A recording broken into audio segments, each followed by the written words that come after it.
Welcome back. You're listening to WSB Stony Brook. I'm joined with local band The Everafter. How about you guys introduce yourselves and tell us a bit about the band? How's it going? I'm Danny. I'm the drummer of The Everafter. I'm Ryan. I'm the bassist of The Everafter.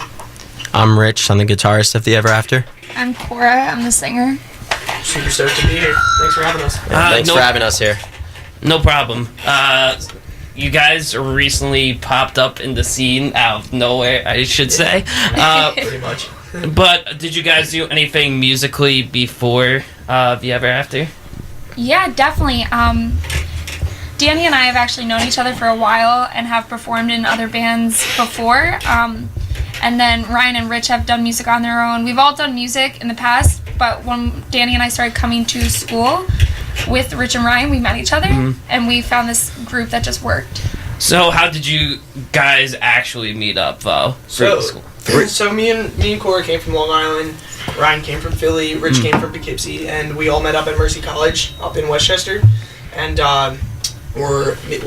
me, Rich, and Ryan are all in the same music department, and we basically decided to start playing music. We all had similar interests.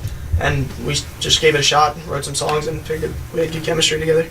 So you guys have been actually hitting a lot of success recently. As I said, you guys are still new, but people already know you. So what's it like to have all this success? It's crazy. I mean, it all happened really, really fast. Like, we went public in December. Yeah. We're very thankful for it. People have been very supportive and have welcomed us with open arms. Yeah. I mean, it's definitely been a pleasure to be able to take, any opportunities given to us. And at the end of that day, we've been offered more opportunities due to, just our mutual interest in success. So one of successes was playing a big show with Boys of Fall and We Were Sharks recently. So what was it like playing with that band? And did you learn anything from them? That was really cool. I never would think that I would be able to play a show with a band that I like.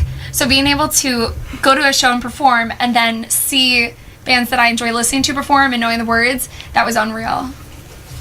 Yeah, no, it was insane. It was absolutely insane. It was our third show ever as a band. We started out playing like a small local show at Amityville Music Hall, and then not even a month later we got thrown onto that bill, and it was amazing. It was unbelievable. Honestly, all genuine gentlemen to play with, and it was just fun to watch and observe their performance, because that really was interest that I took in. I would say we probably just learned how to be in the environment of bands on big labels like that. So this is kind of a local question, but who would you want to collaborate with in this Long Island scene? Ooh, couple bands. Definitely There's approaching a lot Troy. of bands. Yeah. We love approaching Troy. Yeah. I'd love to work with Off Guard's making a big impact lately. This Crooked Home. Yeah. Definitely. I love This Crooked love Home. those guys. There's so many just great recently- bands on the Yeah, island they're playing and their around. release show on Sunday. Yeah. Actually, That I would love to play with. There's too many to count. yeah. There's so many bands in the scene. It's hard to Everyone's decide. so talented. So let's talk about your latest release. Whatever's bringing you down. Why did you go with the artwork of the camera for the CP to kind of represent it? Danny, you...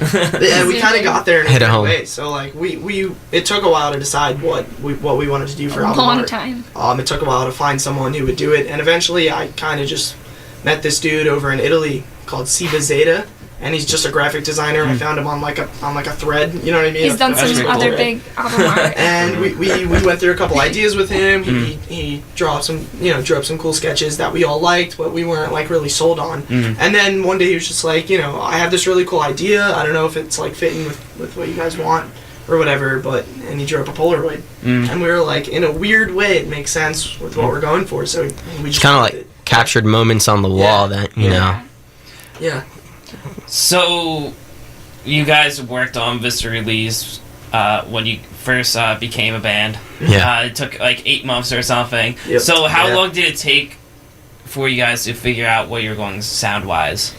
That was actually one of the quickest things, I think. It was scary how fast it was happening. Instantly. It was very, very nice to find a group of musicians that just clicked. And I think that's something that's so great about this grouping of people. We got together and we wrote a song in like an hour. We didn't even mean to. We were just playing around for fun and we wrote a song and now here we are. Yeah, that's Our first experience was just sitting in a dorm, demoing out a track, getting it done, having some studio time, tracking the drums, and then within 2-3 hours, we were in my car listening to the demo. Usually, I feel like I can speak for all of us.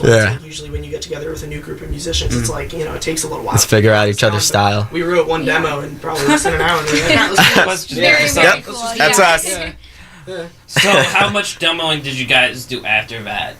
After the first song, Yeah. A lot. we did a lot, but it's kind of funny because the EP we had written and fully demoed out in 2 or 3 weeks. 2 or 3 weeks. Honestly, like we spent a lot of time on it. We were on a writing kick. So We couldn't stop. It was just constant. Like I want to say we did a lot of demoing, but honestly it was probably 2 weeks and then we immediately Getting the blueprint for the EP was the easiest part. Yeah. As far as production wise, that's where we worked on it the most. Really fixing things up, making sure everything sounds exactly how we want it. The throwing initial in demos the were, littlest I think, like things. that. Yeah. Sure. Yeah. So where did you guys record this EP? Because it came out really well, especially Thank you. being your well mixed, well produced. Thank you. We have That's to give all this one to Ryan, Ryan. so- Yeah. We recorded this. We all go, Rich, Danny, and I all go to school at Mercy College for the music technology department. So we have recording studios there, and it kind of became my baby. Like I did all tracks, I did the mixing and mastering of It the really summer. was. Yeah. We did the whole thing with Ryan. Literally. We spent Mixing, a lot mastering, of long recording. days Yeah. and nights in the studio, but it was totally worth it. Yeah. Sleeping Especially bag. Yeah. summer, so we were all home, so we were taking like 2-hour day trips to get to the studio and just lock ourselves in. We bought sleeping bags. Wrestling bags, hilarious. food, we were in It was there. fun. It There was was no stressful. leaving. And I'll leave it till we make a song. Exactly. Yeah. So how about you guys give some background info on some of the songs on the record, like what inspired them or just what it's about? Yeah, so my songwriting process is very personal. I take something that happened to me or someone I know and I put it into words and into song. So every single song has a story to tell. It's up to the listener to put their own story to it. But they were a lot of personal experiences on my part. Instrumentally, I guess, like the way the songs worked out, I threw out either one riff, and then that's like when we realized the chemistry, because that would just shoot off. Yeah, as far as meeting though, it's just core experiences Core's had in the past couple of years or so. Yeah. What are some things you guys want to experiment with future releases?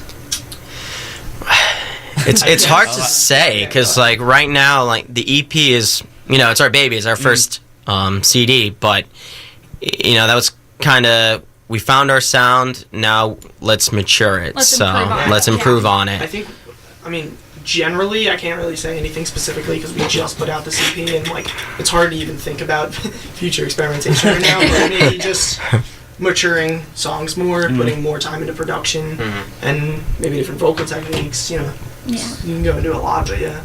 So how do you guys want to go about branding yourself? It's a tough thing that we've been trying to work out. It's not as easy as it looks. What was that, Tuesday night? Yeah. We had like a 4-hour meeting about how we want to do that. Yeah. So. We kind of jumped into a lot of things really quickly. We're going on like a 3-day run in a couple weeks, and we're playing a whole bunch of shows in Brooklyn, a whole bunch of shows on Long Island. So it's like we kind of sat down the other day and we were like, we need to brand ourselves. We have to figure things out, yeah. We haven't stopped yet. As far as how, right now it's We're figuring it out, yeah. figuring it out. But We're trying to think a little bit outside the box, but yeah, we're kind of gluing it all together. That's a really good That is question. a good question. So you guys are going to be playing 2 songs for us, so tell us what those are going to be. We are going to do the second song on our EP called For the Better, and then we're also going to be doing the last song, which is called Sunny Disposition. Alright, so everyone stay tuned while we set up. It should start in about 30 seconds to a minute. Thank you.